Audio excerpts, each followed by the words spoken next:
Hello, everyone. Welcome to the Wisdom Seeker Live podcast.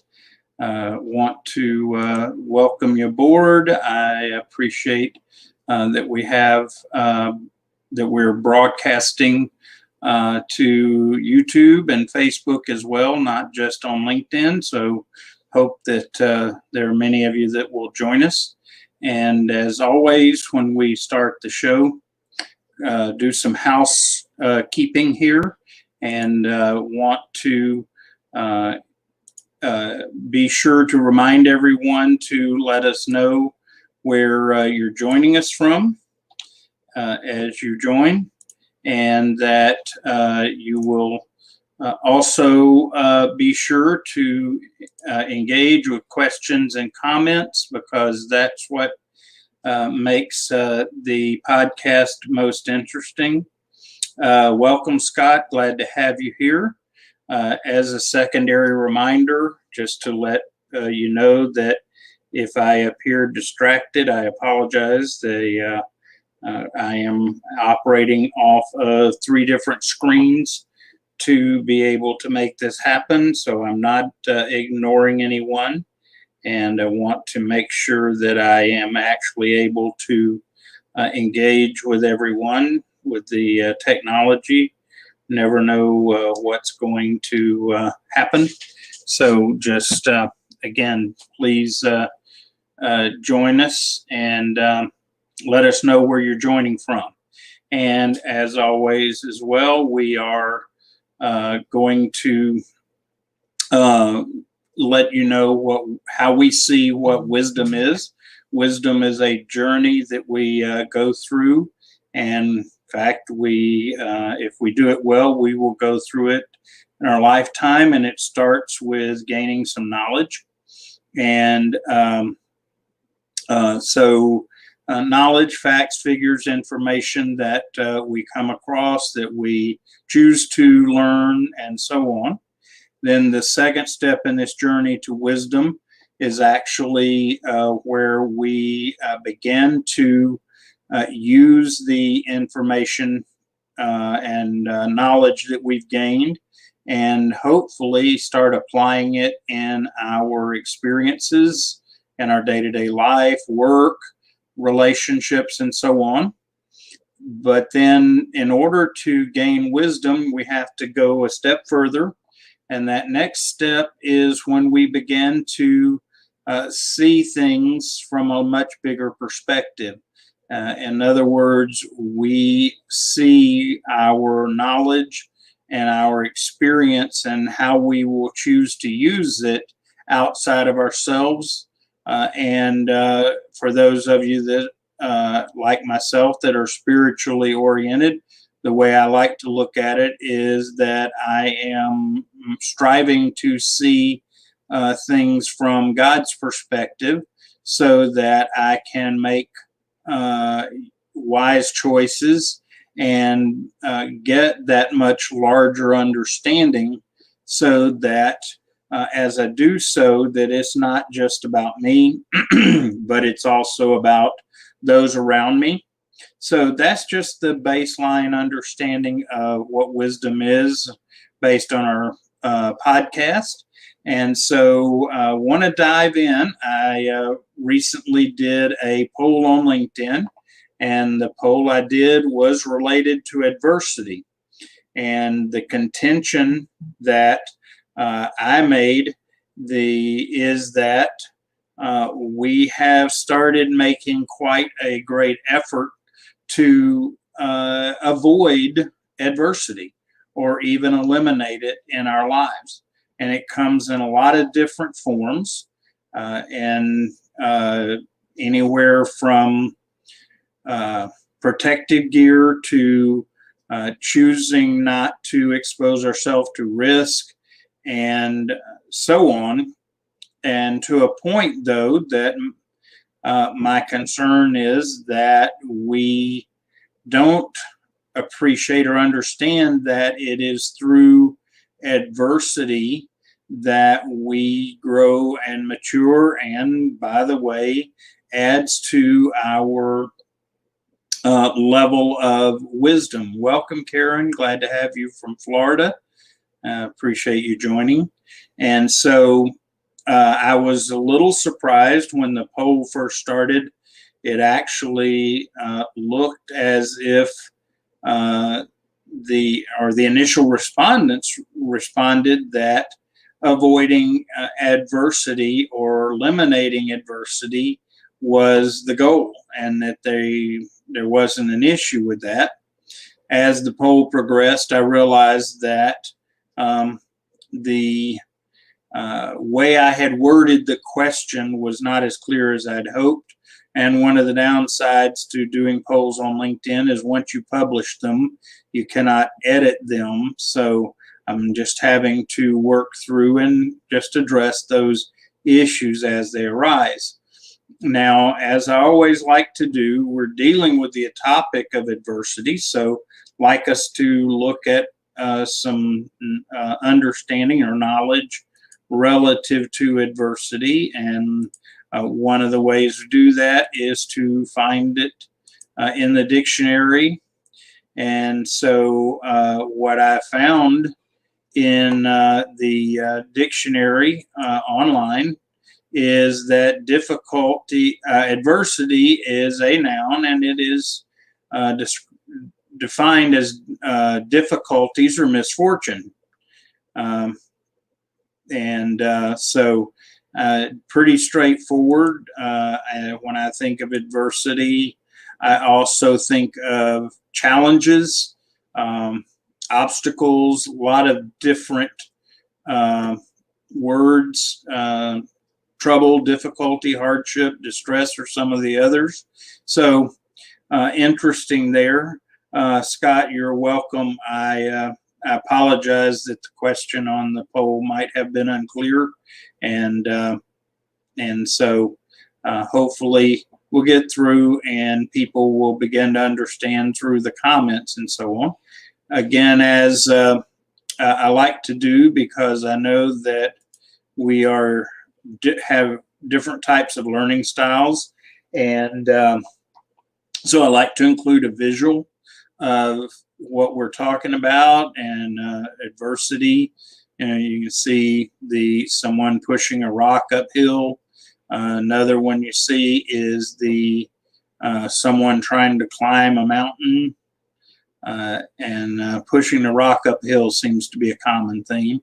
Interesting, the illustration here, the challenge of a plant growing in a spot, a couple of those that would not be conducive normally to plants. Welcome, Rosemary. Glad to have you from down under in Sydney. Another one here is showing a boat in a storm. So you get the idea that it is about challenges and obstacles to moving forward, and so on. So we get an idea of what adversity is, and begin to get a common understanding. So I guess one of my initial questions from those of you that are here live with me is there a problem with avoiding or eliminating adversity or struggles? Is that a problem? And are we doing that as a society? Welcome, Saeed, from Pakistan. So I watch and I see that we make efforts on every front. And in fact, okay, Scott, so you think that we do try to avoid or eliminate adversity? Is that your yes answer? But as we went through this most recent issue with the pandemic, our default was to, rather than work through it collectively, we actually, boy, and I'm going to probably upset someone on this, but not my intent, but nevertheless, we collectively hid from the adversity. We sheltered, quarantined, whatever, and I understand, some of the medical potential implications there, and I get that. So I don't want to minimize that effect or that issue, but at the same time, I think we have become risk averse, and we have avoided the adversity. And so, okay, so Scott, thanks for that clarification. What I was trying to make sure I understood, Scott's comment was that he felt like that we or he would be weak without the adversity. And I agree with that, that part of the value of the adversity that we encounter is that we actually grow from it, and that we gain character and even resilience. Now, one caveat that I offer is that we are, I'm not encouraging people to purposely go and make trouble for themselves just so they can grow and learn, because I believe if we are about life and doing so the best that we can with who we are, that we will not have to go looking for it, that we will encounter it. So let's see Rosemary's comment. Avoiding adversity creates feeble and unworkable outcomes. We need to remember that kites rise against the wind. Butterflies need to struggle to free themselves from the chrysalis and in order to be able to fly. So good examples from creation. Thank you for that, Rosemary. I agree that we become stronger by struggling through these challenges and adversities. And that means that we do have to risk at times to be able to overcome those challenges. And so I just really am concerned that what we have culturally done is we have developed people that do not know how to go through adversity and overcome it. Welcome, Jacqueline. Appreciate you joining us. So, how do we find wisdom in adversity? And how do we find wisdom to get through adversity? And I think about this a great deal because, again, I believe that in order to grow and move forward and to gain wisdom, that we indeed have to know how to identify and work with adversity. One of the comments in this poll was that part of what we do is hopefully see adversity coming and try to kind of prepare for it, which to some degree that's the case. The challenge is that sometimes adversity will sneak up on us and catch us off guard. So can we even do something to prepare in the event that we're caught off guard? And I think we can.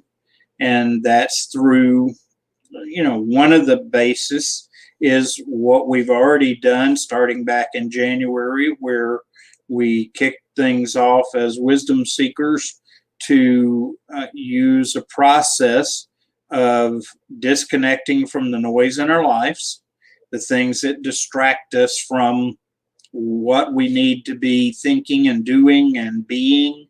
And then once we've disconnected, to be real purposeful in taking time to observe what's going on inside of us, and what's going on outside of us, so that we begin to see what we're dealing with.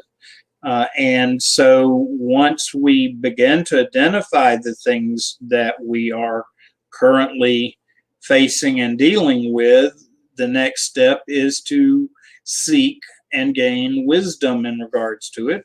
And that process takes on different forms.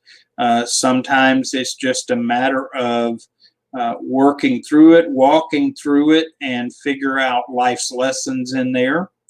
Other times it involves reaching out to other people. One of our universal designs as humans is to be able to reach out and comfort others with comfort we've received. In other words, how we've overcome adversities, we then turn around and offer to others what we went through, what we learned, any wisdom we gained, to help them.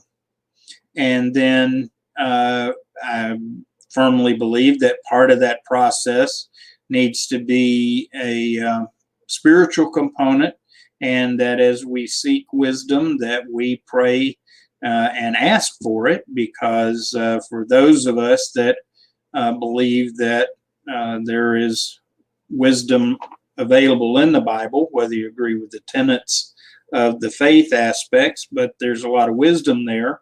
And in the Bible, it just point blank says that if we lack wisdom, ask God and he'll give it to us. So different approaches to gaining wisdom. And let's see, Rosemary, what wisdom comes when we least expect it, and it comes in ways that at the time seem disconnected from everything. The lessons remain long after the teaching has disappeared. Yes, wisdom sometimes takes time for us to even recognize it. And I think that's where we come from in the old saying that hindsight is 20/20.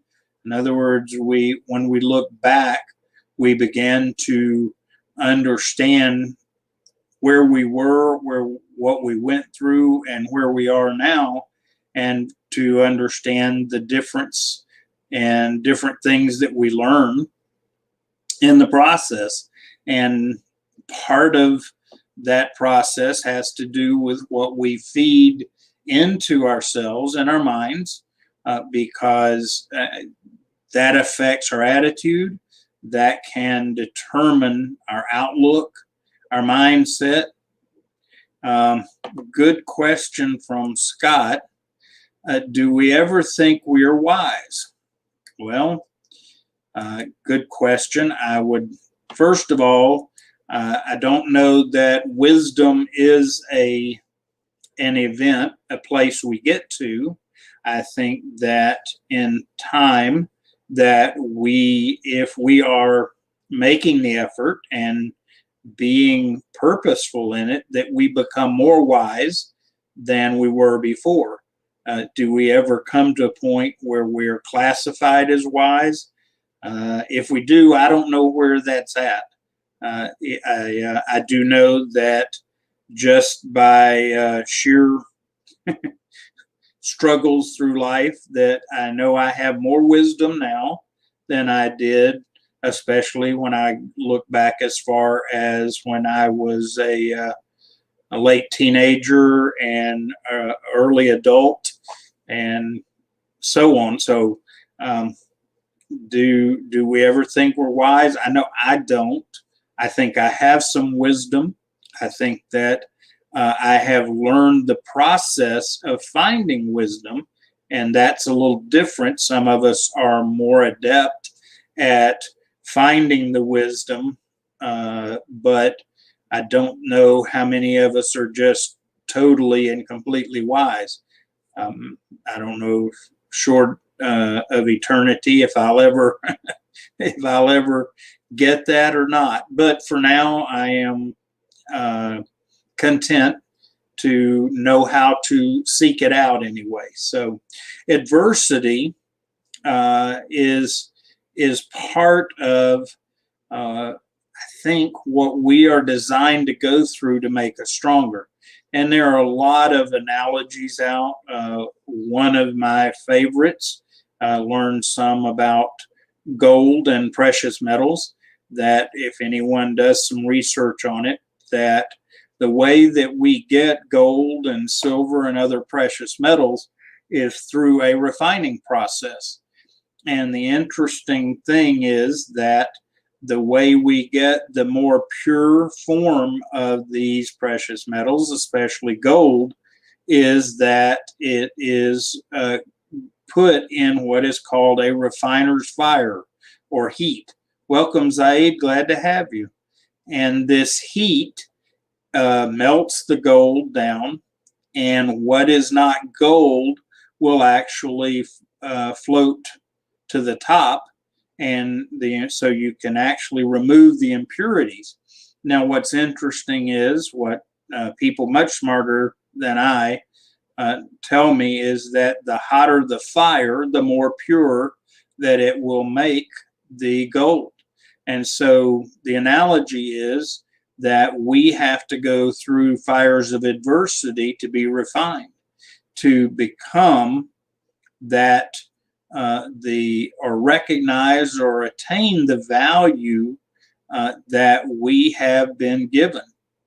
Gold has its value when it's in the dirt, in the ground. The value is there. What happens is the way we understand the value of that gold, the purity, if you will, is through the process of refining. Much like I believe that the more we are refined through the adversity and challenges, then the more we begin to be able to not just understand mentally that we have great value, because we can have a whole discussion on that, and hope that you as a human being understand that our values already established, and that just like the gold in the ground, that value's there. Excuse me, and it's not going to change. That what will happen though is that with time and growth, we begin to recognize the value, and it goes from just something that we know to something that we experience, much like the wisdom process. So if that's the case, if we grow through going through adversity, that means that when we make purposeful effort to avoid adversity or to remove adversity, we're actually doing a disservice to ourselves. And frankly, I think that what we are seeing culturally is that we have, as a culture, as a society, made a conscious effort to remove adversity, to avoid it, to eliminate it where we can. And as a result, I think what we're seeing is that people struggle with adversity, struggle with resilience even. You know, people giving up. It breaks my heart to see how much people are committing suicide. It is just at unbelievable proportions.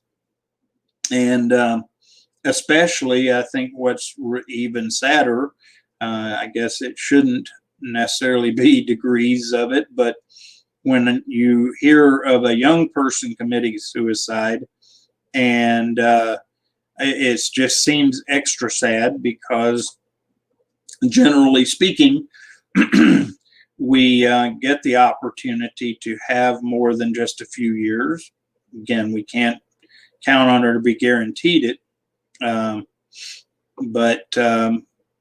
So again, watching that happen, and I believe that this hopelessness and the lack of resilience comes from not allowing our young people, not allowing ourselves even, to go through the struggles.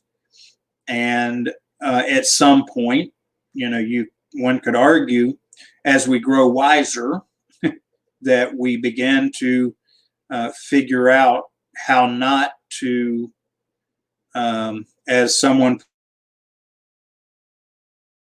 in comment, that some of our adversity is self-induced, and that's true.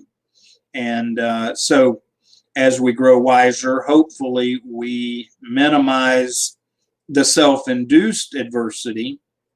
And in fact, as I'm sitting here talking, I go to a principle of planning and thinking, and that principle is that the way we can be best prepared for the unknown is to prepare with what we know. That way, when the unknown occurs, because it's not if, but when the unknown occurs, if we've prepared as well for the known, then we have at least a foundation to work from to deal with the unknown as it happens. So in the same fashion, I don't think that any of us will get to a point of being wise enough that we will never encounter adversity. But as we grow in wisdom and begin to avoid the self-induced adversity, then when the challenging parts come along, we're much better prepared to handle it, because we're not dealing with adversity that's self-induced that we may not need to go through anymore, at least. So comment from Zaid said, that's spot on, Brother Kevin. Unfortunately, not all traditions follow this principle. And I assume that, Zaid, you're referring to the principle of going through adversity to grow. If not, clarify, and we'll share that. My apologies, I've got dry throat this morning. So let's see what Rosemary shares. What breaks my heart is when I see young ones walk away at the first hurdle because they grow in the belief that all they have to do is want something and it will be given to them. We as a society need to remember that everyone has the right to make their own mistakes so they can learn and grow. So Rosemary, your comments at the heart of what I'm trying to begin to force us, or not force us, motivate or inspire us to consider that by avoiding the adversity, we're actually doing more harm than facing the adversity would cause. And that as a result, culturally, we have developed people that are not getting the strength of character that they could by going through the adversity. I watch parents that protect their children from any form of adversity, even getting feelings hurt, scraping a knee, and just different things like that. And, I wouldn't wish any harm on any of my grandchildren, but at the same time, I'm of the opinion, for me to put them in a bubble, if you will, is not, it may make it easier for me because I don't have to watch them struggle, but that is harmful to them because, as I believe it was Rosemary observed, the butterfly, in order to fly, has to struggle to release from the cocoon. There's even stories where people have actually, with the intent of compassion and being helpful, have actually helped open up cocoons for butterflies to get out. And what happens is, because they didn't struggle through that process to get out, then they end up dying prematurely. And that's an example in creation that we see. And maybe another analogy going back to the gold one is if we were to start trying to market or sell gold that had not been refined. In other words, we go and we chip it out from the vein in the ground or in a cave or whatever and put it out for people to buy.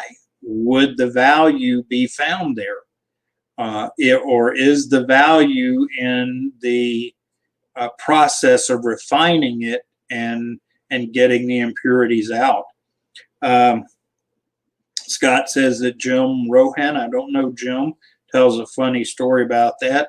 Maybe I need to see if I can find that sometime and share a link about it, because another way we can gain wisdom is to learn from stories in life and be able to learn from other people.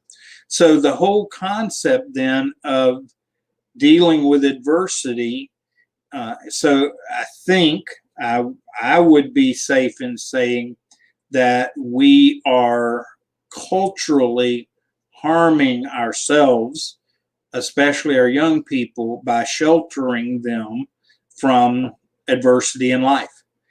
I know that, again, there has to be a balance. One of the things that there's a great deal of wisdom in is being balanced, but I think we are way out of balance in terms of allowing people, especially our children, to be able to struggle through, to grow and to find that what they need wisdom wise, and to be refined as people.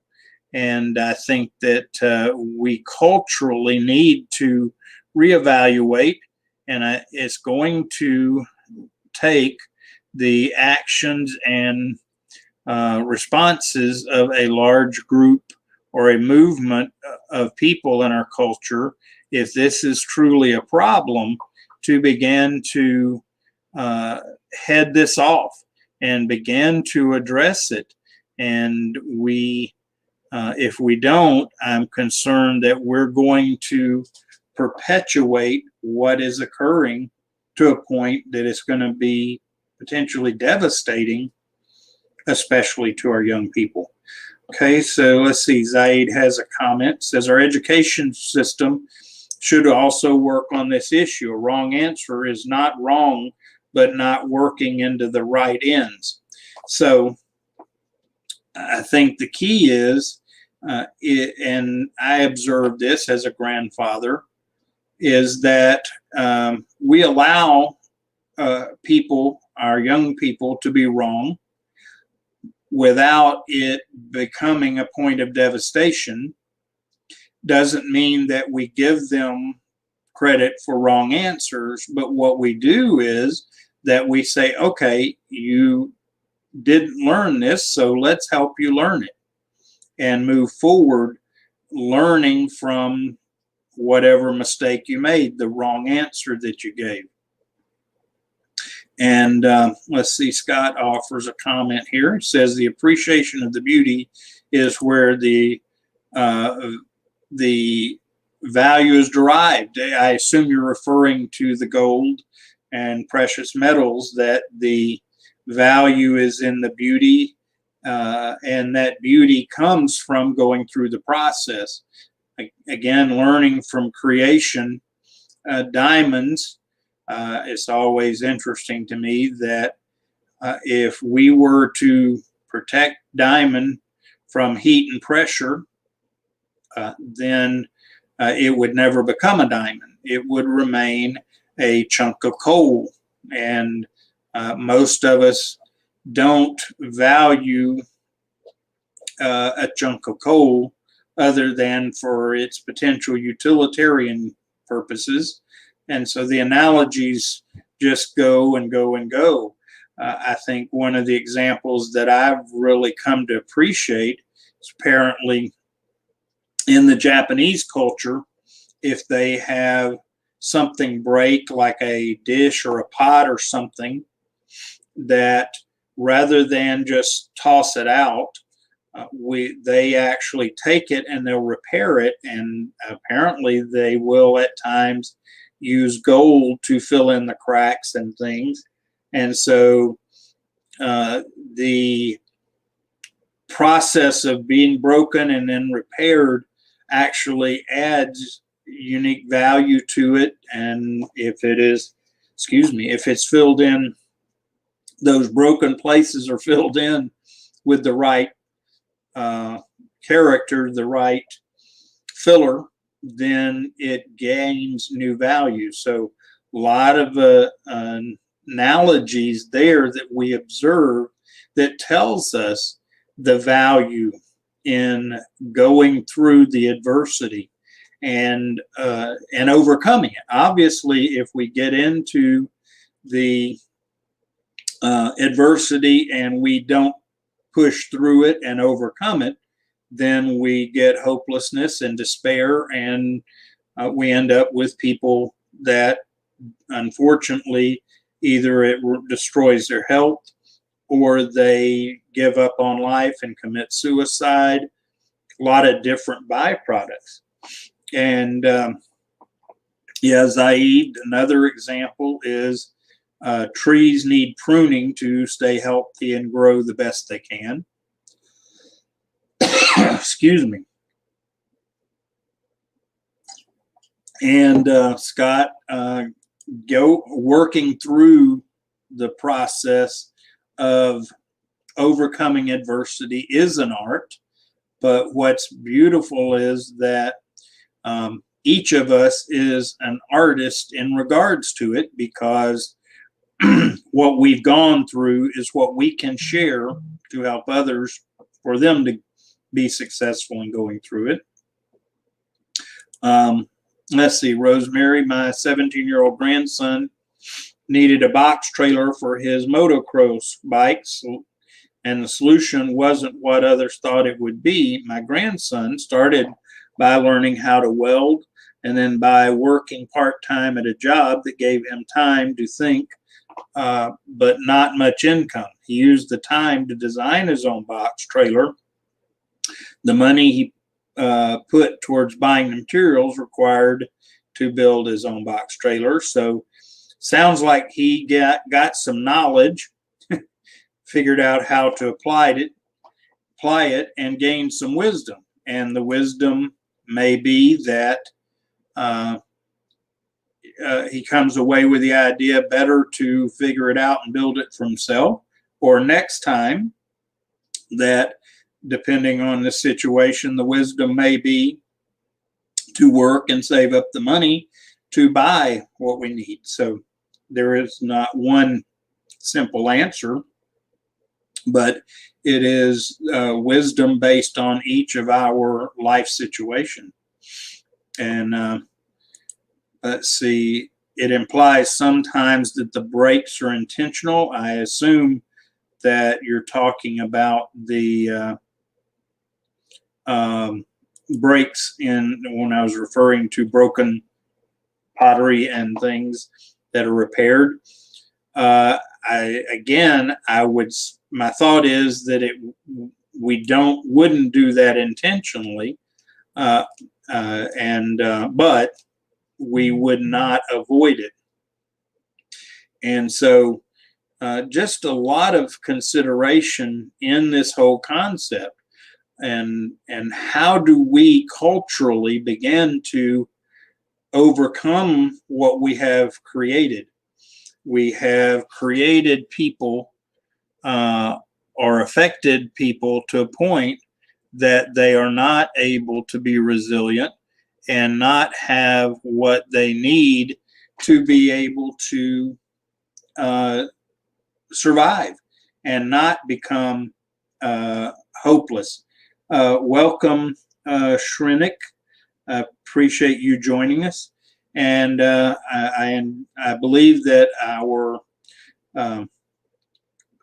wisdom that we gain is through our life experiences, and so I think that's the best way to teach. In fact, I know of a situation that, to me, again, points to this concept of struggling through adversity and dealing with it.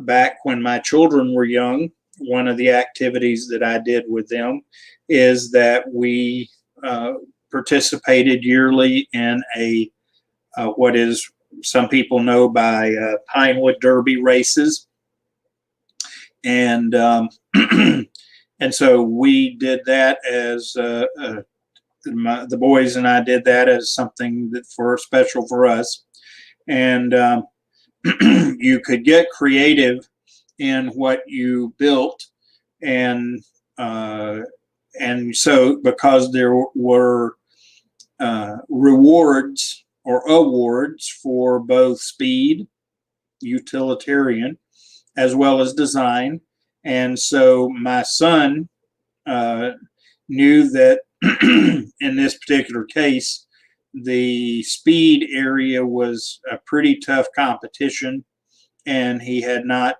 been able to be a contender there. So he decided he wanted to get creative in his design to hopefully earn an award that way.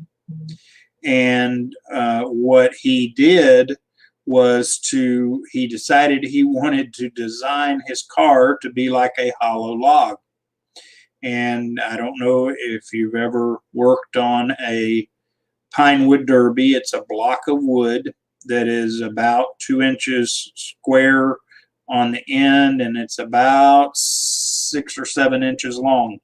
So he wanted to drill a hole through the length of the block to make this hollow log design, which I thought was very creative. But if you've ever tried to drill a straight hole through a piece of wood for very long, you know it can be a bit of a challenge.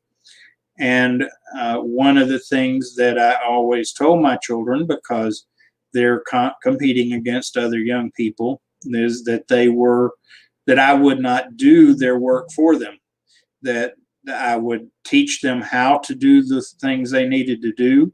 I would give them the resources they needed, but they had to actually make the effort.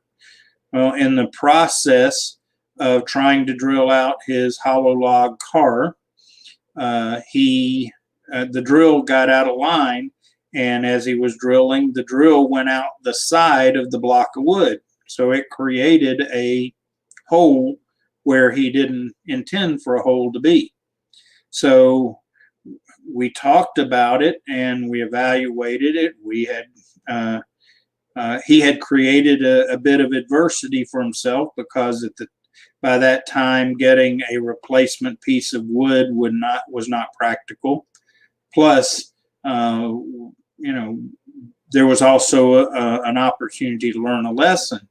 So we talked about it, and to kind of bring this story to a close, shorten it up, what we figured out is a lot of times if you find a log out in the woods or whatever, it's not uncommon that they will have a hole in the side from where there was a tree limb that was cut off, broken off, or whatever, and the tree began to grow around it to continue its growth. So what my son ended up doing was to, rather than throw away the block of wood, he finished drilling the hole through, and the hole on the side became part of his design by making it a hole from where a limb had grown and been removed.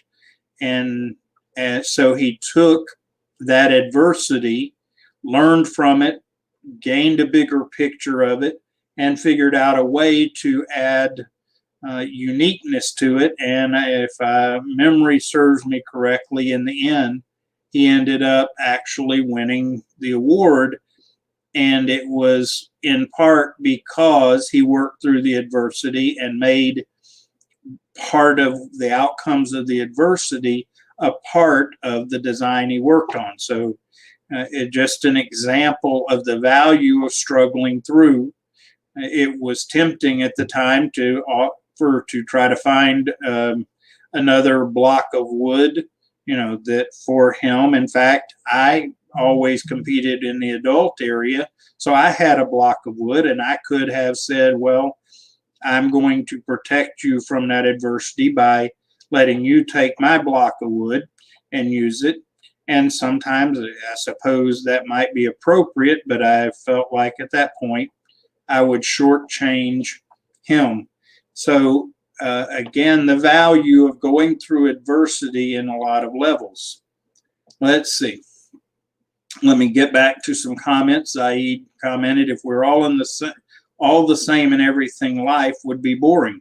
My weak point are someone else's strengths, and the other way is correct. Yes, part of the value of the adversity is that we find our uniqueness and we grow in those areas. And Scott concurred that that our gifts are complementary to each other. And Zaid also commented that to achieve resilience facing challenges, we need flexibility, lean, and agile to reach our goals. In fact, those are, currently some of the popular buzzwords is agility and resilience. And so if those are important, then the key is not to protect ourselves and everyone from adversity. Again, not encouraging us to go do things that we know can harm us, but at the same time, not becoming so risk averse that we will hide or resist or avoid any risks so that we don't take a chance of having adversity. And I think that is a challenge that we face culturally. So what I would like to do is talk about then what is some wisdom to help us deal with adversity so that we don't get defeated, we don't get overcome. One of the things that I'm working on, because I struggle with the concept of success and failure, I think that we have become misaligned or unclear on what success is and what failure is. And but one of the things that I have come to the conclusion in observing and learning both from my own experience and from others that are wise, much wiser than I am, that success and failure go hand in hand. And I don't believe that especially sustainable success can be accomplished without failure. And I'm going to create I've got a visual in my mind of how to illustrate that in a way that people might be able to grasp. It involves steps and so on. But so one of the things, and this, I alluded to this in this poll that I did in regards to adversity, is the concept of embracing adversity. Because even if what I observe in our culture is, even if we do not avoid or try to eliminate adversity, we resist it when it comes our way. We fight against it. We claim how wrong it is because we don't deserve it. And we get an attitude of I'm being mistreated. And as a result, we dig in our heels. It's not fair is a famous phrase in regards to it, and so on. And so I believe that one of the first and wise steps to deal with adversity is, rather than resisting it, if it's come in spite of our avoidance, rather than resisting it and claiming that it's unfair, we deserve better, and all that, we say, okay, I'm going to embrace it. Does that mean we go out and do something to continue bringing adversity to ourselves? No, not at all.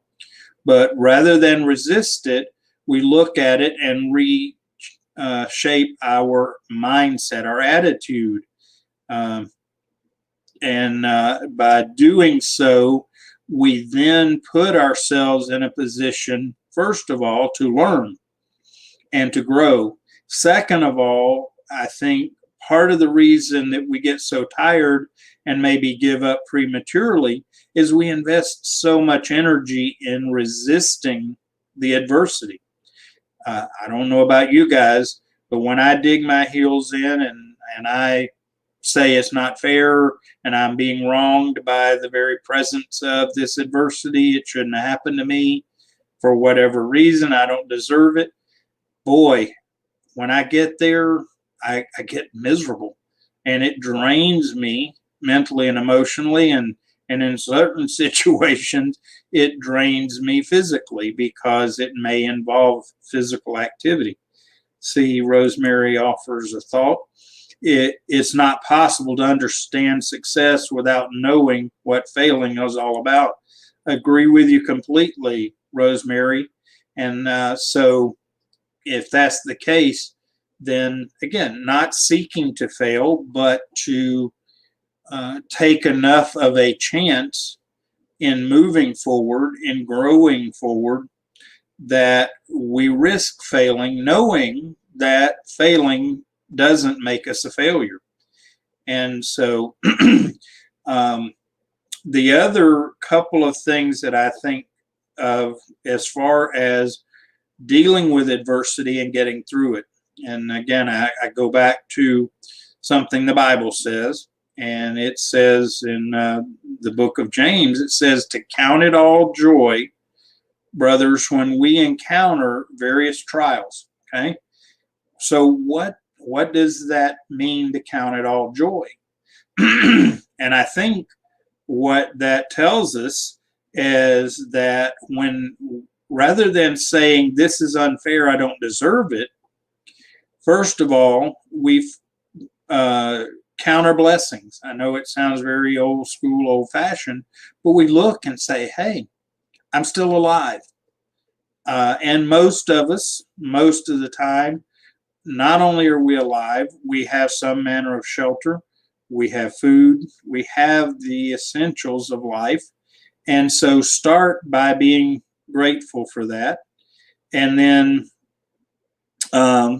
thinking about changing our mindset, like Rosemary said a moment ago, that rather than saying this is so horrible, we say, in order for me to be able to understand success, that I've got to go through failure.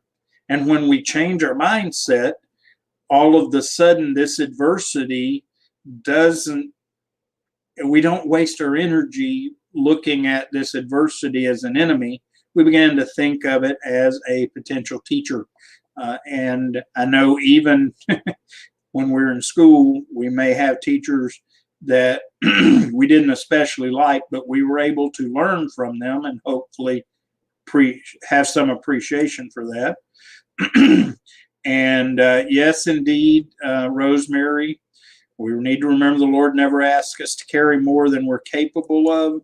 And that is another one of the concepts, the principles that we need to remind ourselves. We need to remind our children and our friends, that we have the capability of getting through this, and just really consider it. And so again, principle of embracing adversity. Don't fight it. Don't resist it. Don't talk about how wrong it's been and now we don't deserve it and all that. Second thing is to count our blessings. Yeah, we don't like it and it feels bad right now, but at the end of the day, it's not the end of life. It's not something that is going to destroy our life. It is something that if we respond to correctly, it will actually make our life better. So embracing and then counting our blessings. And then I go back to part of why I suggested early on in starting this podcast, that we disconnect from the noise. We get away from all of this other stuff, such as people telling us we don't deserve it, it's unfair. No, don't let that be a part of what we put into our mind. And what we begin to do is observe. And when we start observing, it helps us to remember and consider what we've already learned, such as the Lord's not going to give us more than we can bear. And one other principle that it's taken me a good while to learn, but again, I hope I'm not getting too much in a spiritual sense here for some of you. I don't want to be offensive, but at the end of the day, my bigger goal is, if I have to be a little offensive and help you learn some wisdom, then I'll take the latter, because I love everybody and really want the best for them. But example of Christ facing the cross. And one of the concepts that took me a while to grasp is that if you read the story leading up to when Christ was crucified, one of the things he talked with in his prayer and all was, okay, I don't want this. I don't like this. I know it's going to hurt and so on. But what he did is he, first of all, recognized that his Heavenly Father, our Heavenly Father, wasn't going to give him more than he could bear. Second of all, that when he went at the end of this process, he saw the value, the benefit that would come from it. He began to look out and purposely seek out wisdom, trying to grasp why this had to happen. So he looked beyond the pain, the hurt, the sheer agony of it. Remember, the situation was so painful that as part of the process, he became so stressed and struggled that he sweated blood. I'm not sure I understand the physiology of that, but I believe it to be true. But he still was able to look beyond what he was about to go through so that he could continue through it to get to the other side of it.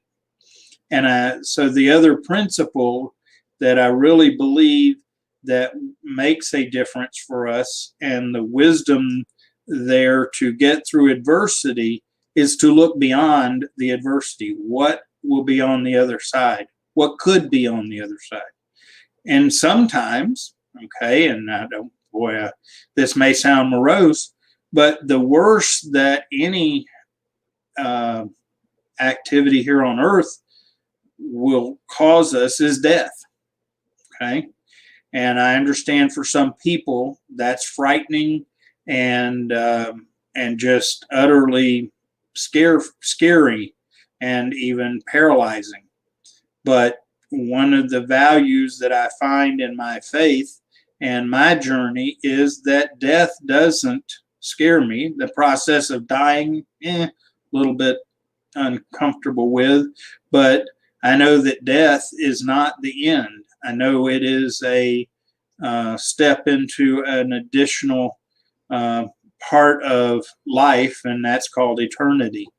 So looking beyond the adversity, and then by looking beyond it, we can live beyond it. In other words, live above our circumstances. So we're running out of time, and out of respect for your time, I want to kind of wrap it up.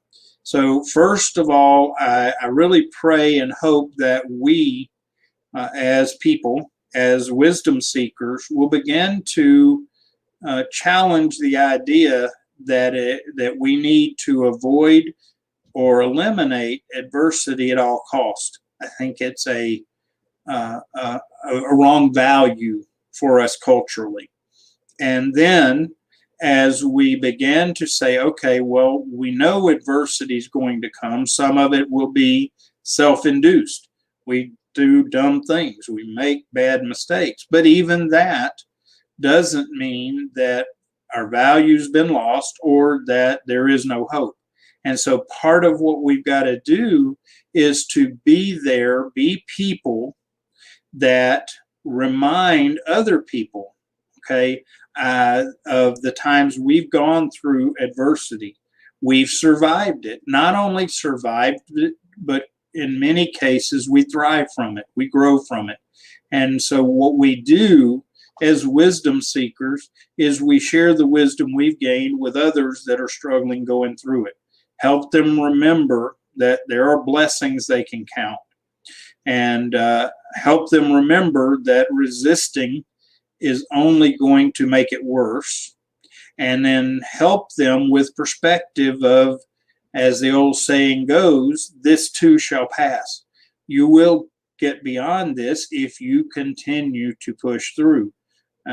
One last analogy is, I heard somebody say one time that if we're going through hell, the last thing we want to do is stop there, because that's not the place we want to be. The key is to keep moving, and one step at a time in the direction to be to the other side through this adversity is success. Each step is a success. And so I hope and pray that we as wisdom seekers will take this on board for ourselves. Remember, when we face those big challenges, sometimes they're massive. They even seem like they're overwhelming. That we will remember these things, we'll embrace the adversity, and then look to get through it. Look on the other side to find out what we can do and grow into. And then once we've done that, turn around and share it with others so that we can encourage them to not give up, because the only way we are ever a failure is when we give up trying, especially after we have failed a time. So thanks to everybody. Great comments. I appreciate you sharing your thoughts, and appreciate the opportunity to have an hour or so of your time. And I really respect and appreciate that. Anwar, glad to have you with us. Thanks for the comment. And okay, I'm gonna give Rosemary parting shot.